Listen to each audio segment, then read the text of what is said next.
আমার আসলে কান্না করার মতো চোখে পানি নেই।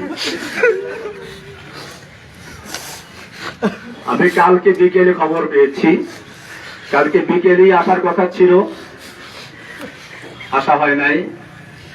রাতের বেলায় আসলে আমি ঘুমাতে পারিনি, ডান কাঁধ বাম কাঁধ করতে করতে এভাবে চলে গেছে।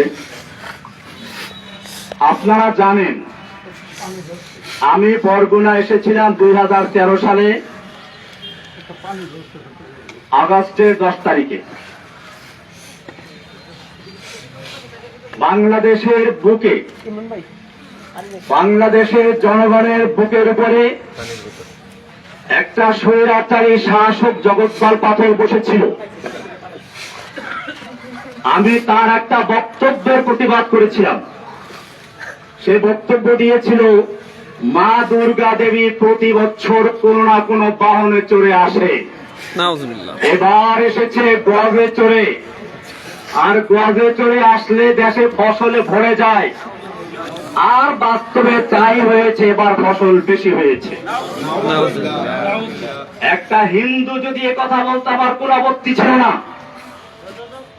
তাদের আকীদা তারা পেশ করবে।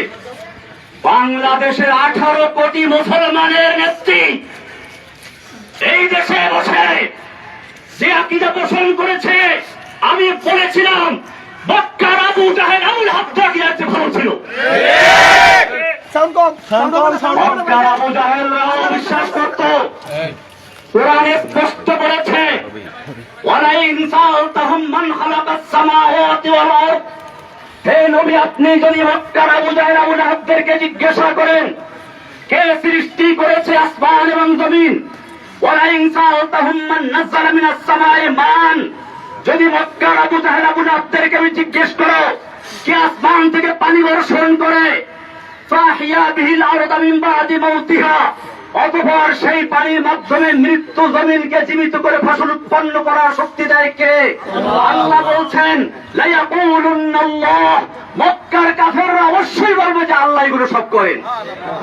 যেখানে মক্কার আবু জাহেল আবু লাহাবরা পর্যন্ত বিশ্বাস করত বৃষ্টি দেওয়ার মালিক আল্লাহ, রিজিক দেওয়ার মালিক আল্লাহ, সেখানে বাংলাদেশের মুসলমান দেশের প্রধানমন্ত্রী বলেছিল মা দুর্গা দেবী গজে চড়ে এসে বলে ফসল বেশি হয়েছে। আমি তার প্রতিবাদ করেছিলাম, তার হিংসার কারণে আমাকে গ্রেফতার করেছিল। আপনারা জানেন আমার জামিন হয়েছিল, আমাকে হাইকোর্ট থেকে জামিন দিয়েছে, কিন্তু হাসিনার কোর্ট আমাকে জামিন দেয় নাই। আমাকে জেল গেট থেকে নিয়ে 2 দিন রেখে আবার গ্রেফতার করে ভিতরে দিয়ে দেয়। এখন আমি সেই মামলায় কারারুদ্ধ আছি। ভাইয়েরা আমার, আপনারা জানেন আমি ঈদের সময় বাড়িতে বেড়াতে এসেছিলাম। আমি কোন দল করি না, আমার প্রত্যেকটা লেখা এবং বক্তব্যে বলা আছে আমি একজন মুসলিম। কোরআন আমার পরিচয় দিয়েছে, হুয়া সাম্মাকুমুল মুসলিমিন, আমি সেই মুসলিম পরিচয় দিয়ে চলেছি। আমার নামে একটা দল তৈরি করে কখনো বলা হয় আমি একটা আধ্যাত্মিক নেতা, কখনো গুরু, কখনো প্রধান, কখনো আরো কি। সাংবাদিক ভাইদেরকে আমি জিজ্ঞেস করতে চাই, আপনারা ভালো করে দেখুন, জসিমউদ্দিন রহমানী গ্রেফতার হওয়ার আগ পর্যন্ত আনসারুল্লাহ বাংলা টিমের কোন দলের নাম কোনো কানেও শুনে নাই। আমি চ্যালেঞ্জ করে বলি, বাংলাদেশে আনসারুল্লাহ বাংলা টিম নামের কোন দল নাই, এটা শেখ হাসিনার তৈরি করা। আপনারা জানেন সূরা কসাসের শুরুতে পড়বেন, কোরআন বলছে ফেরাউন সম্পর্কে আলোচনা, সেখানে বলেছে ফেরাউন কি করতো, ওয়াজআলা আহলাহা শিয়া, ফেরাউন তার জাতিকে বিভিন্ন দলে দলে বিভক্ত করত, ইয়াস্তাযইফু তাইফাতাম মিনহুম, তাদের একটা গ্রুপকে সে দুর্বল করে রাখত। শেখ হাসিনা সেই ফেরাউন, এই যুগের ফেরাউন হাসিনা বাংলাদেশের জনগণকে কেউ রাজাকার, কেউ আনসারুল্লাহ, কেউ অমুক তমুক বিভক্ত করে সে তার শাসন পাকা করতে চেয়েছিল।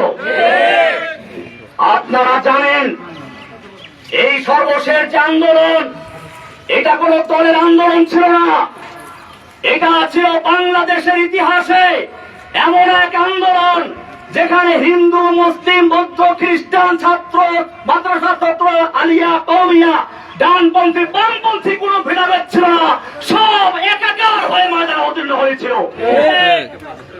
আপনারা জানেন, আমার মনে পড়েছে জেলখানায় বসে যেদিন শুনলাম হাসিনা পালিয়েছে। আলাম তারা কাইফা ফাআলা রাব্বুকা বিআসহাবিল ফিল, আল্লাহ বলছেন আপনি কি দেখেন নাই হাতি বাহিনীর সাথে আল্লাহ কি আচরণ করেছিলেন? হাতি বাহিনী হাতি হাসিনা নামাতে চেয়েছিল, সাজু আজান নামিয়ে দিয়েছিল। আল্লাহ বলছেন আলাম ইয়াজআল কাইদাহুম ফি তাদলিল, তার এই জঙ্গি জঙ্গি খেলার চক্রান্ত আল্লাহ কি ব্যর্থ করে দেন নাই? ওয়া আরসালা আলাইহিম তায়রান আবাবিল, আল্লাহ বলছেন আব্রাহাকে ধ্বংস করার জন্য ঝাঁকে ঝাঁকে পাখি পাঠিয়ে দিয়েছিলেন। তায়রান মানে পাখি, আবাবিল মানে ঝাঁকে ঝাঁকে। আমার দেশে বলা হয় আবাবিল পাখি। আমি তখন মনে করলাম এই প্রাইমারি স্কুলের ছাত্র, হাই স্কুলের ছাত্র, নাবালক শিশু পর্যন্ত যখন ময়দানে ঝাঁপিয়ে পড়েছে, এটা আল্লাহ তোমার সেই আবাবিল পাখি চলে এসেছে। হাসিনার কোনো ক্ষমতা ছিল না মোকাবেলা করার মতো। আমি ধন্যবাদ জানাই বাংলাদেশের সেনাবাহিনীকে সময় মতো পদক্ষেপ নেওয়ার জন্য, যে তারা কোন দলে আনুগত্য না করে বাংলাদেশের জনগণের পাশে দাঁড়িয়েছিল। আমি বাংলাদেশের পুলিশ ভাইদেরকে বলবো, আপনাদেরকে জোর করে ব্যবহার করেছে আমরা জানি, আপনাদের দোষ না। আমি সেজন্য আজকের মাধ্যমে সারা বাংলাদেশের